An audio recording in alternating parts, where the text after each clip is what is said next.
Hello बच्चों, चलिए प्रश्न को देखते हैं। प्रश्न एक जड़त्वीय फ्रेम के सापेक्ष फ्रेम एस एक्स दिशा में ए शून्य त्वरण से चल रहा है। इस फ्रेम से m द्रव्यमान के एक कण की गति का अध्ययन किया जा रहा है।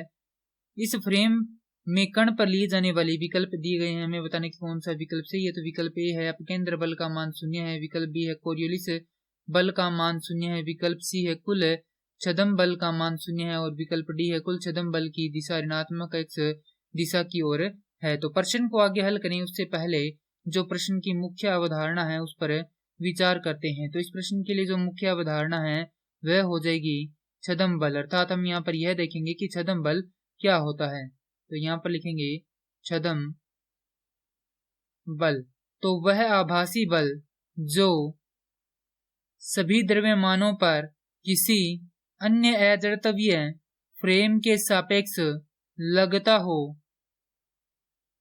छदम बल कहलाता है। अब दिया गया कि एक जड़त्वीय फ्रेम के सापेक्ष फ्रेम एस, तो यहाँ पर मान लेते हैं कि यहाँ पर हमारे पास कोई एक फ्रेम है इस प्रकार से, जो कि क्या है एस है, इसे नाम दिया गया है फ्रेम एस। और यहाँ पर मान लेते हैं कोई एक जड़त्वीय फ्रेम है और इस जड़त्वीय फ्रेम के सापेक्ष फ्रेम कौन सा है, फ्रेम एस है। तो ये फ्रेम कैसा हो जाएगा, निरपेक्ष फ्रेम हो जाएगा। तो ये होगा निरपेक्ष फ्रेम। अब जो फ्रेम एस है वह क्या है, एक्स अक्ष दिशा में ए शून्य त्वरण से चल रहा है, अर्थात यह क्या है, गतिमान है। तो यहाँ पर ये एक्स अक्ष की धनात्मक दिशा है और ये क्या है, ऋणात्मक दिशा। अब यहाँ पर जो फ्रेम एस है इसमें कोई कण है जिसका द्रव्यमान कितना है, m है।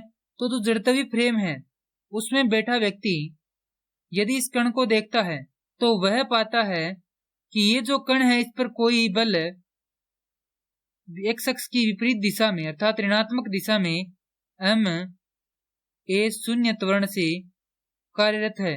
क्यों कार्यरत है, क्योंकि जो फ्रेम है वह क्या है, ए शून्य त्वरण से गतिमान है। तो यहाँ पर उसे एक आभासी बल का आभास होगा जिसे हम कहते हैं छदम बल, अर्थात उसे छदम बल F बराबर m ए शून्य का आभास होगा किसे, इस व्यक्ति ए को, क्योंकि ये तो स्थिर है परंतु ये फ्रेम क्या है, गतिमान है। अब जो फ्रेम S है उसी के अंदर कोई व्यक्ति B बैठा है, वह उसी समय उस कण को देखता है तो इसके सापेक्ष क्या होगा, यह कण स्थिर होगा। क्यों होगा, क्योंकि इसी फ्रेम के अंदर क्या है, व्यक्ति B है और इसी में क्या है, ये कण है। तो दोनों की जो त्वरण है वह क्या है, एक समान है। तो यहाँ पर इसे कण दिखाई देगा स्थिर, तो इसे किसी प्रकार का बल आभास नहीं होगा। तो यहाँ पर जो छदम बल है वह किस दिशा में होगा, कुल छदम बल वह होगा एक्स अक्ष की ऋणात्मक दिशा में, क्योंकि जो फ्रेम है वह इस ओर गतिमान है। तो हमें जो छदम बल है वह जो त्वरण है उसकी विपरीत दिशा में आभास होता है। तो यहाँ पर उसकी दिशा किस ओर होगी, उसकी दिशा होगी एक्स अक्ष की ऋणात्मक दिशा की ओर। तो यहाँ पर लिखेंगे कुल छदम बल F बराबर m ए शून्य की दिशा एक्स अक्ष के ऋणात्मक मान की ओर होगी। अब विकल्पों को देखते हैं। तो विकल्प ए है अपकेंद्र बल का मान 0 है, तो यह विकल्प गलत है। क्यों गलत है, क्योंकि अपकेंद्रीय बल किस अवस्था में प्रयोग में लेते हैं, हम अपकेंद्रीय बल अवस्था में प्रयोग में लेते हैं जब हम कोई वस्तु क्या कर रही हो, वृत्ताकार मार्ग पर गतिशील हो। अब विकल्प भी है कोरियोलिस बल का मान 0 है, तो यह विकल्प भी गलत है, क्योंकि कोरियोलिस बल में जो दिशा है उसका पूर्ण ज्ञान नहीं होता है।